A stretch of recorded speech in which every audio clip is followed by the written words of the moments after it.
ಪದ್ಮಶಾಲಿ ಸಮುದಾಯದಿಂದ ಸಡಗರದ ಭಕ್ತ ಮಾರ್ಕಂಡೇಯ ಜಯಂತಿ ಆಚರಣೆ.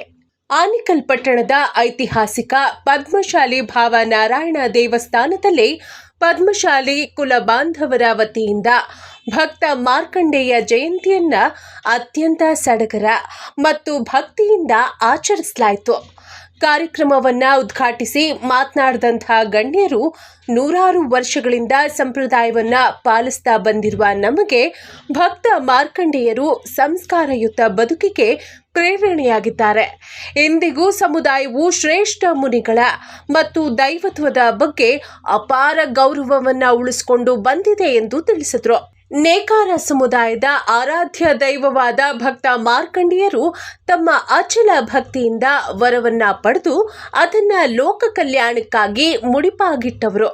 ಸಮಾಜದ ಸದುಪಯೋಗಕ್ಕಾಗಿ ಧರ್ಮ ಪ್ರಚಾರದ ಮೂಲಕ ಸಮಸ್ತ ಜನರ ಏಳಿಗೆಗೆ ನಾಂದಿ ಹಾಡಿದ ಮಹಾಪುರುಷರಾಗಿದ್ದಾರೆ. ಸಮುದಾಯವು ಇಂತಹ ಜಯಂತಿಗಳನ್ನು ಆಚರಿಸುವ ಮೂಲಕ ಅವರ ಮಹೋನ್ನತ ಕೊಡುಗೆಗಳನ್ನು ಸ್ಮರಿಸುವಂತಾಗಿದ್ದು, ಇಂದಿನ ಪೀಳಿಗೆಗೆ ಮಾರ್ಕಂಡೇಯರ ತತ್ವಗಳು ದಾರಿದೀಪವಾಗಿದೆ ಎಂದು ಕಾರ್ಯಕ್ರಮದಲ್ಲಿ ಶ್ಲಾಘಿಸಿದರು. ಶ್ರೀ ಭಾವನಾರಾಯಣ ಸ್ವಾಮಿ ಕ್ಷೇಮಾಭಿವೃದ್ಧಿ ಟ್ರಸ್ಟ್ ಕಳೆದ 100 ವರ್ಷಗಳಿಂದ ನಿರಂತರವಾಗಿ ಮಾರ್ಕಂಡೇಯ ಜಯಂತಿ ಕಾರ್ಯಕ್ರಮವನ್ನು ಆಯೋಜಿಸ್ತಾ ಬಂದಿದೆ. ಈ ವೇದಿಕೆಯು ಕೇವಲ ಧಾರ್ಮಿಕ ಆಚರಣೆಗೆ ಸೀಮಿತವಾಗದೆ ಕುಲ ಬಾಂಧವರು ಒಗ್ಗೂಡಿ ಸಮುದಾಯದ ಸಮಸ್ಯೆಗಳ ಬಗ್ಗೆ ಚರ್ಚಿಸಲು ಮತ್ತು ಸರ್ವತೋಮುಖ ಅಭಿವೃದ್ಧಿಗೆ ಸಹಕರಿಸಲು ಪ್ರಮುಖ ತಾಣವಾಗಿದೆ.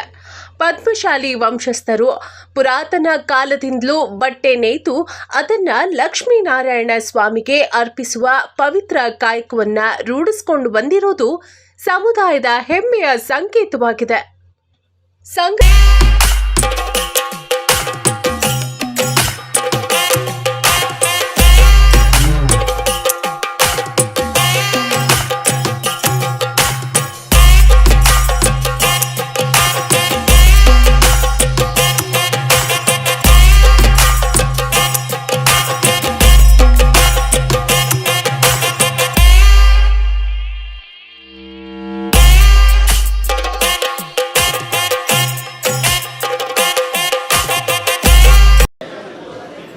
ಹಾಗೂ ಮುಖ್ಯ ಅತಿಥಿಗಳಾದ ಮಲ್ಲಿಕಾರ್ಜುನವರೇ, ಈಗ ಒಂದು ವಿಶೇಷ ಅತಿಥಿ ನಮ್ಮ ಕಾರ್ಯಕ್ರಮಕ್ಕೆ ಆಗಮಿಸಿದ್ದಾರೆ. ಅದಕ್ಕೂ ಮುಂಚೆ ಇಲ್ಲಿ ನೆರೆದಿರುವಂಥ ಎಲ್ಲ ಕುಲಬಾಂಧವರಿಗೆ ನಾನು ಸ್ವಾಗತ ಬಯಸುತ್ತೇನೆ ಹಾಗೂ ಮಾತೆಯರಿಗೂ ಸಹ ಸ್ವಾಗತ ಬಯಸ್ತಾ ಇದ್ದೇನೆ. ಇವತ್ತು ಒಂದು ತುಂಬ ವಿಶೇಷವಾದ ದಿನ ನಮ್ಮೆಲ್ಲ ಕುಲಬಾಂಧವರಿಗೆ.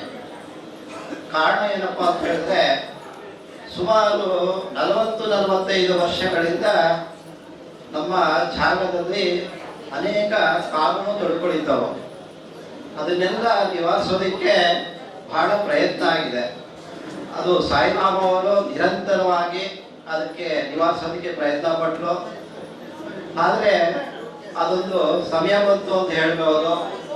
ಲಾಸ್ಟ್ ಇಯರ್ ಒಂದು ಪುರಸಭೆಯಿಂದ ನನಗೊಂದು ಫೋನ್ ಬಂತು, ಸರ್ 2 ಏನು ನಂಬರ್ಗಳಿದ್ದಾವೆ, ಅದು ಖಾತೆ ಆಗೋದಕ್ಕೆ ಅರ್ಜಿ ಹಾಕ್ಕೊಂಡಿದ್ದಾರೆ, ಏನು ಮಾಡೋದು ಅಂತ ನನಗೆ ಫೋನ್ ಮಾಡಿ ಕೇಳಿದ್ರು. ಇಲ್ಲಪ್ಪ, ಅದು ಭಾವನಾರಾಯಣ ಸ್ವಾಮಿಗೆ ಸೇರಿರುವಂಥ ಜಾಗ, ದಯವಿಟ್ಟು ಒಂದು ಸ್ವಲ್ಪ ದಿವಸ ಇರಿ ಅಂತ ಹೇಳಿ ನಾನು ಪುರಸಭೆಗೆ ಹೋಗಿ ಅಧ್ಯಕ್ಷರಾದ ಸುಧಾ ನಿರಂಜನ್ ಅವರ ಹತ್ರ, ಸುರೇಶ್ ಅವರ ಹತ್ರ ಮತ್ತು ಅನೇಕ ಅಧಿಕಾರಿಗಳ ಹತ್ರ ನಾನು ಮಾತಾಡಿದೆ. ದಯವಿಟ್ಟು ಒಂದು ಸ್ವಲ್ಪ ದಿವಸ ತಡೀರಿ, ಈಗಾಗಲೇ ಮಾತುಕತೆ ಮಾತಾಡ್ತಾ ಇದ್ದೀವಿ, ಒಂದು ಅಮೆರಿಕಬಲ್ ಅಂಡರ್ಸ್ಟ್ಯಾಂಡಿಂಗ್ ಬರ್ತಾ ಇದ್ದೀವಿ ಅಂತ ಹೇಳಿ ಅವ್ರಿಗೆ ಹೇಳಿದೆ. ಅದಕ್ಕೂ ಮುಂಚೆ ಅಧ್ಯಕ್ಷರ ಮನೆಯಲ್ಲಿ ಒಂದು ಸಿಟಿಂಗ್ ಆಗಿತ್ತು. ಏನಾದರೂ ಮಾಡಿ ಅವರಿಗೆ ಸ್ವಲ್ಪ ಹಣ ಆದರೂ ಕೊಟ್ಟಾದರೂ ಸರಿ, ಅದನ್ನು ನಿವಾರಿಸ್ಕೊಳ್ಬೇಕು ಅಂತ ಕೂಡ ಮಾತುಕತೆ ಆಗಿತ್ತು. ಅದೇ ಸಮಯದಲ್ಲಿ ಪುರಸಭೆಯಿಂದ ಅದು ಕಾನೂನಾತ್ಮಕವಾಗಿ ಒಂದು ಒಂದು ಈ ದೇವಸ್ಥಾನದ ಯಾವ್ದು ಪವಾಡ ಅಂತ ಹೇಳ್ಬೋದು. ಯಾವಾಗ ಲೀಗಲ್ ಒಪಿನಿಯನ್ಗೆ ಮಲ್ಲಿಕಾರ್ಜುನ್ ಹೋಗುತ್ತೆ, ನಾನು ಮಾರನೇ ದಿವಸ ಹೋಗಿ ಅವತ್ತೆಲ್ಲ ಕುತ್ಕೊಂಡು ಮಾತಾಡಿದ್ವಿ. ಇಲ್ಲ ಸರಿ, ತುಂಬ ಕಷ್ಟ ಇದೆ, ಏನು ಮಾಡೋದು, ದೇವ್ರ ಕೆಲಸ, ಆದರೂ ನನ್ನ ಪ್ರಯತ್ನ ನಾನು ಪಡ್ತೀನಿ ಅಂತ ಹೇಳಿದ್ರು. ಅದಕ್ಕೂ ಮುಂಚೆ ನಾವು ರಾಜ ಮತ್ತು ಭಾಸ್ಕರ್ ಅವರು ಲಕ್ಷ್ಮೀನಾರಾಯಣ ಪತ್ರ ಹೋಗಿ ಒಂದು ಸಿಟ್ಟಿಂಗ್ ಮಾಡಿದ್ವಿ. ನೀವು ದೇವಸ್ಥಾನಕ್ಕೋಸ್ಕರ ದೊಡ್ಡ ಮನಸ್ಸಿಂದ ಈ ಜಾಗ ಬಿಟ್ಕೊಡ್ಬೇಕು, ದಯವಿಟ್ಟು ನೀವು ಕೃಪೆ ಮಾಡಿ ಅಂತ ಹೇಳಿ ಮಾತುಕತೆ ನಡೆಸ್ಕೊಂಡು ಬಂದಿದ್ವಿ. ಅವರು ಸಹ ಒಪ್ಕೊಂಡಿದ್ರು. ಆದರೆ ಮತ್ತೆ ಕಾರಣಾಂತರಗಳಿಂದ ಸ್ವಲ್ಪ ದೊಡ್ಡಾಗ್ತಾ ಬರ್ತಾ ಇತ್ತು. ಅವಾಗ ಲಾಯರ್ ಹತ್ರ ಮಾತಾಡಿದಾಗ ಇಲ್ಲ ನಾನು ಖಂಡಿತ ಇದು ಪ್ರಯತ್ನ ಪಡ್ತೀನಿ ಅಂತ ಹೇಳಿದ್ರು. ಲಕ್ಷ್ಮೀನಾರಾಯಣ ಅವ್ರ ಕಡೆ ಯಾವ ಲಾಯರ್ ಇರ್ತಾರೆ ಆ ಲಾಯರು ನಮ್ಮ ಮಲ್ಲಿಕಾರ್ಜುನ್ ಸರ್ಗೆ ತುಂಬಾ ಪರಿಚಯ ಇದ್ರು. ಇಲ್ಲ ಅವ್ರ ಹತ್ರ ಕೂತ್ಕೊಂಡು ಮಾತಾಡ್ತೀನಿ, ಅವರ ದೈವಭಕ್ತರು ಸಹ ಖಂಡಿತ ಇದು ಒಪ್ಕೊಳ್ತಾರೆ ಅಂತ ಹೇಳಿದ್ರು.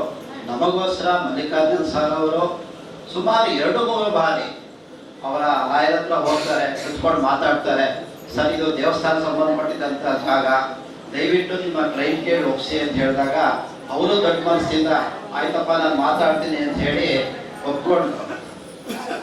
ಆಮೇಲೆ ನೀವು ನಂಬ್ತಿರೋ ಬಿಡ್ತೀರೋ, ಒಂದು ನಿರಂತರವಾದಂಥ ಪ್ರಯತ್ನ ಇದಕ್ಕೆ ನಮ್ಮ ರಾಜ ಇರ್ಬೋದು, ಭಾಸ್ಕರ್ ಇರ್ಬೋದು, ನಿರಂತರವಾಗಿ ಪ್ರಯತ್ನ ಮಾಡ್ತಾ ಇದ್ರು. ಒಂದು ಕಡೆ ಕಾನೂನಾತ್ಮಕವಾಗಿ ನಾವು ಮಲ್ಲಿಕಾರ್ಜುನ್ ಸರ್ ಹತ್ರ ಮಾತಾಡ್ತಾನೆ ಇದ್ವಿ. ನಾನು ಎಷ್ಟು ಸಲ ಹೋಗಿದ್ದೀನೋ ಗೊತ್ತಿಲ್ಲ ಅವ್ರ ಹತ್ರ, ಅವ್ರು ಯಾವತ್ತೂ ಬೇಜಾರು ಮಾಡ್ಕೊಂಡಿಲ್ಲ. ಪ್ರತಿ ಸಲ ಹೋದಾಗ ನಮಗೆ ಧೈರ್ಯ ತುಂಬ್ತಾ ಇದ್ರು, ಇಲ್ಲಪ್ಪ ಈ ಜಾಗ ನಮ್ಗೆ ಸೇರೆ ಸೇರುತ್ತೆ, ನೀವು ದಯವಿಟ್ಟು ಭಯ ಕೊಡಬೇಡಿ ಅಂತ ಹೇಳ್ತಾ ಇದ್ರು. ಆಮೇಲೆ ಒಂದ್ ದಿವಸ ನಾನು ಹೋದಾಗ ಮಲ್ಲಿಕಾರ್ಜುನ್ ಸರ್ ಅವರೇ ಲಕ್ಷ್ಮೀನಾರಾಯಣ ಅವ್ರು ಫೋನ್ ಮಾಡ್ತಾರೆ, ಸರ್ ಈ ಥರ ಇದೆ, ಏನಾದ್ರು ಒಂದು ಅಂಡರ್ಸ್ಟ್ಯಾಂಡಿಂಗ್ ಬನ್ನಿ, ನಾನಿದ್ದೀನಿ ಅಂತ ಹೇಳ್ತಾರೆ. ಅವ್ರು ಎಂಥ ರೀತಿ ಆಶ್ವಾಸನೆ ಕೊಡ್ತಾರೆ ಅಂತ ಹೇಳಿದ್ರೆ, ನೀವು ಹಣದ ವಿಷಯದಲ್ಲಿ ಯಾವುದೇ ಕಾರಣಕ್ಕೆ ಭಯ ಪಡಬೇಡಿ, ಅವ್ರ ಹಣ ಕೊಡ್ತಾ ಇದ್ರೆ ನಾನು ಕೊಡ್ತೀನಿ ಅಂತ ಹೇಳ್ತಾರೆ. ಆ ಮಟ್ಟದಲ್ಲಿ ಅವರು ಮಲ್ಲಿಕಾರ್ಜುನ ಸಾರು ನಮ್ಮ ಒಂದು ಭಾವನಾರಾಯಣ ಸ್ವಾಮಿ ದೇವಸ್ಥಾನಕ್ಕೋಸ್ಕರ ಕೆಲಸ ಮಾಡಿದ್ರು. ಕೊನೆಗೆ ಇದೇ ದೇವಸ್ಥಾನದಲ್ಲಿ ಎಲ್ಲರೂ ಸೇರಿಕೊಂಡು ಅವರ ಸಮ್ಮುಖದಲ್ಲೇ, ಮಲ್ಲಿಕಾರ್ಜುನ ಸಮ್ಮುಖದಲ್ಲೇ ಎಲ್ಲ ಸಹಿ ಆಗುತ್ತೆ.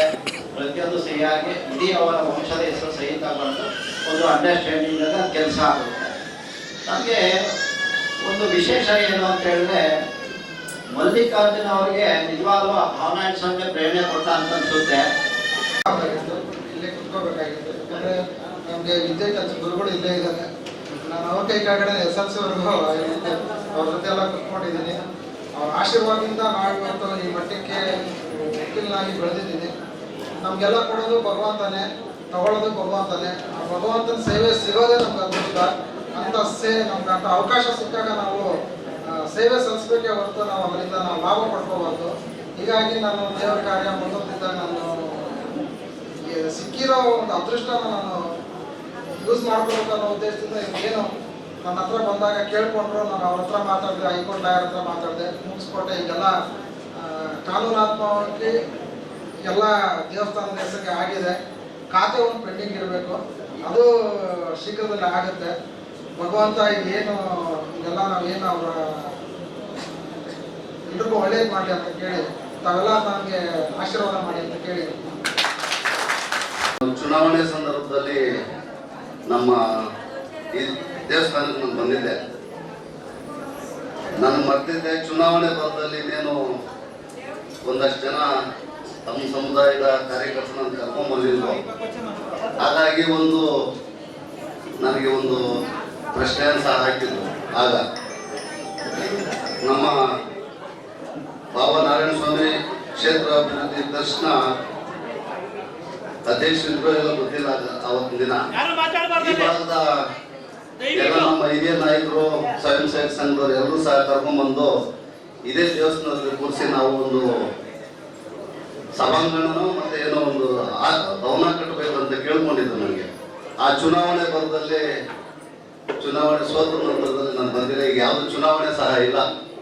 ಹಾಗಾಗಿ ನಾನು ಅವತ್ತು ಚುನಾವಣೆಯಲ್ಲಿ ಹೇಳಿದ್ದೆ, ಆ ಮಾತಿನ ಪ್ರಕಾರ ನಾನು ನಡ್ಕೊಳ್ಬೇಕು. ಹಾಗಾಗಿ ತಾವು ಸಮುದಾಯ ಭವನ ಕಟ್ಟೋದೇ ಆದರೆ ಹೆಂಗೋ ನಾನು ದೇವಸ್ಥಾನಕ್ಕೆ ಬಂದಿದ್ದೀನಿ, ನಿಮ್ಮ ಆಶೀರ್ವಾದ ಇರಲಿ. ನಾನು ಮೊದಲಿಗೆ 1000 ಮೂಟೆ ಸಿಮೆಂಟನ್ನು ನಾನು ಕೊಡಿಸ್ತೀನಿ. ಹಾಗಾಗಿ ಸಮುದಾಯ ಭವನ ಸ್ಟಾರ್ಟ್ ಆಗಲಿ. ಸಿಮೆಂಟ್ ಕೊಟ್ಟು ಆ ಸಮುದಾಯ ಭವನ ಆಗೋವರೆಗೂ ಸಹ ನಾನು ಜೊತೆಯಲ್ಲಿ ತಮ್ಮ ಜೊತೆಯಲ್ಲಿ ಇರ್ತೀನಿ. ನನ್ಗೆ ಬೇಕಾದವರೆಗೂ ಸಹ ಸಮುದಾಯ ಭವನ ಕಟ್ಟಲಿಕ್ಕೆ ಮತ್ತೆ ನಾನು ಸಹ ಆ ಭಗವಂತ ಆರೋಗ್ಯ ಅದೇನಾದರೂ ಒಳ್ಳೇದು ಮಾಡಿ ನಮಗೆ ಒಳ್ಳೇದಾಗ್ತೈತೆ. ನಾನೇ ನಿಂತ್ಕೊಂಡು ನಿಮ್ಮ ಜೊತೆ ನಿಂತ್ಕೊಂಡು ಅದನ್ನು ಮಾಡಿಸ್ಕೊಡೋಂಥ ಕೆಲಸ ಪೂರ್ಣವಾಗಿ ನಿಮ್ಮ ಸಮ್ಮುಖದಲ್ಲಿ ಇರ್ತೀನಿ ಅಂತ ನಮ್ಮ ಮಾತಲ್ಲಿ ನಾನು ಹೇಳ್ತೀನಿ.